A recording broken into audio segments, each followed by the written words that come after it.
Hello नमस्कार। 10वीं class की बायोलॉजी की बात करोगे, चैप्टर 1 से क्वेश्चन आता है कि प्रकाश संश्लेषण के लिए पौधों को सूर्य की रोशनी की आवश्यकता होता है। सूर्य के प्रकाश की जरूरत पड़ता है प्रकाश संश्लेषण में। बात सही है। इसी को सिद्ध करके साबित कर देना है, प्रयोग करके हमें दिखा देना है कि सच में ये पौधा को प्रकाश संश्लेषण का काम करने के लिए सूर्य की रोशनी की आवश्यकता पड़ता है। यही बात को सिद्ध कर देना हमें। यही क्वेश्चन पूछता है 5 नंबर में। बिहार बोर्ड में 2 से 3 बार क्वेश्चन आ चुका है, 5 बार में 5 नंबर में आया है।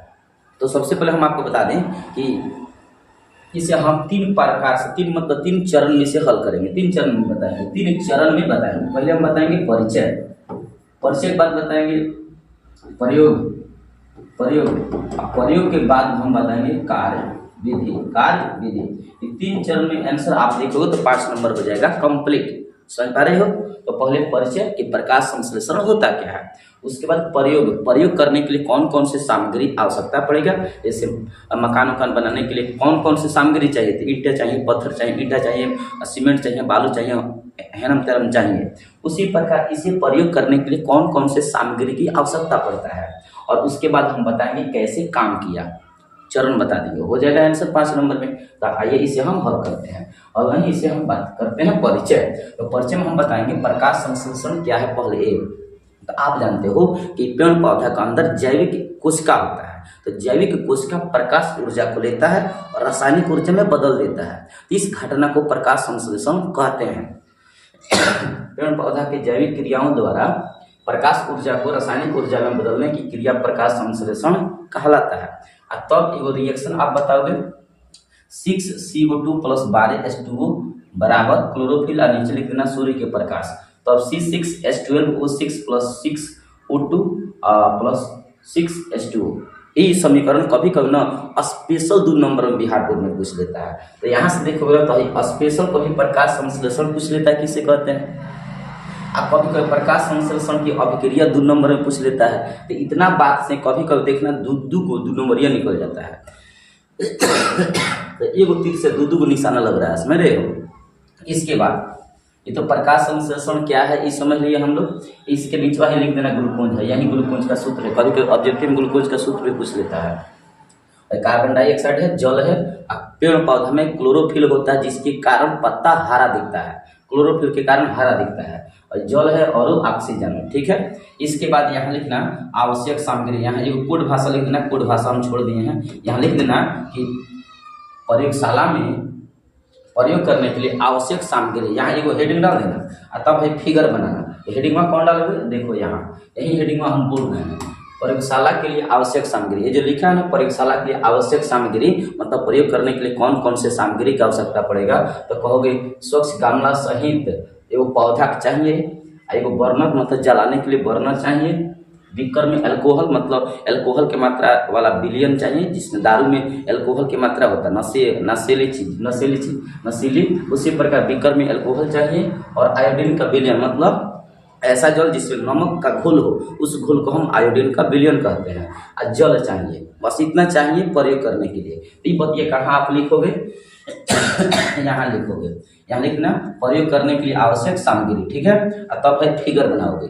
फिगर में क्या बनाओगे, वो गमला में से पत्ती नोच लोगे, पत्ती, और इस पत्ती के ऊपर अगला चरण में क्या करोगे, इस पत्ती के बीच में एक काला कागज, कपड़ा भी कह सकते हो, कागज से आधा भाग, बीच वाला भाग हमने ढक कर 3 से 4 घंटा सूर्य की रोशनी में ढक कर छोड़ देना है। पतैया लेना है और सूर्य की रोशनी में बीच वाला भाग ढक कर छोड़ देना है 3-4 घंटा। फिर से और 3-4 घंटे के बाद कागज को हटा देना है, पत्ती को उठाना है, और अल्कोहल के बीकर है, देखो बीकर है और बर्तन, इस बीकर में अल्कोहल है और नीचे बीकर में पानी है। पानी को हम गर्म करेंगे तो अल्कोहल के बीकर भी गर्म होगा, उसमें अल्कोहल भी गर्म होगा, उसी अल्कोहल में पत्ता डालोगे, ठीक है। इसके बाद नीचे से गर्म करते रहना। तब है आयोडीन के विलयन। जब ये पतैया निकालोगे 15 मिनट तक इसे गर्म करना है। जब पतई निकालोगे, पतई को बढ़िया पानी से, स्वच्छ पानी से धो देना। धोने के बाद इस आयोडीन के विलयन में से छिड़क देना। छिड़कने के बाद एगो कारनामा दिखेगा, एगो दृश्य दिखेगा, बहुत बढ़िया दृश्य, कि जितना दूर तक काला कागज से ढका हुआ था उतना काला एकदम रंगहीन हो जाता, सफ़ेद उज्जर। और बाकी जो शेष भाग, जितना दूर तक हम काला कागज नहीं ढके थे, वो भाग नीला और काला दिखाई देता है। यही बतिया कार्य विधि में ऐसे लिख देना है। सबसे पहले क्या करोगे, 2 से 3 दिनों तक गमला को, जिस गमला के पौधा से पत्ता नोचोगे ना, उस पौधा को अंधेरे में रखना है, कमरा में अंधेरे में, ताकि उस पर स्टार्च रहित हो जाए। जिससे पत्तियां क्या हो जाए, स्टार्च रहित हो जाए। क्योंकि स्टार्च रहित क्या होता है, पेड़ पौधा अपना भोजन ना स्टार्च के रूप में संग्रहित करते हैं। ऑब्जेक्टिव में आपसे क्वेश्चन पूछेगा, पेड़ पौधा अपना भोजन किस रूप में एकत्रित करते हैं, स्टार्च के रूप में, समझ पा रहे हो। मनुष्य अपना भोजन किस रूप में एकत्रित रखता है, ग्लाइकोजन के रूप में। ये दोनों ऑब्जेक्ट याद रखना। तो स्टार्च और अंधेरे में रखोगे तो इसका मतलब सूर्य की रोशनी नहीं जाएगा, इसका मतलब पत्ती में क्लोरोफिल की मात्रा बहुत कम होने लगेगा, इसका मतलब पत्ती क्या हो जाएगा, स्टार्च रहित हो जाएगा, मतलब भोजन के बिना रह जाएगा। उसके बाद उस पत्ती को, उसमें से एगो पत्ती नोच लेना है, पौधा में से, जो पौधा अंधेरे में रखा था ना, उसमें से एगो पत्ती नोच लेना है और उसे बीच में काला कागज से ढक देना है, काला कागज या कपड़ा से ढक देना है और 3-4 घंटा सूर्य की रोशनी में छोड़ देना है। उसके बाद से काला कागज हटाकर एल्कोहल के बीकर में 15 मिनट तक उबालेंगे और उबालने के बाद उसमें से निकालेंगे और जिससे पत्ता क्लोरोफिल निकलकर रंगहीन हो जाए। मतलब तब तक उबालना है जब तक वो क्लोरोफिल उस पत्ता से गायब न हो जाए, तब तक उबालते रहो। 15 मिनट में हो जाता है। अब एल्कोहल के बीकर से पत्ता निकालो और पानी से धो डालो और आयोडीन का विलयन उस पर छिड़क दो।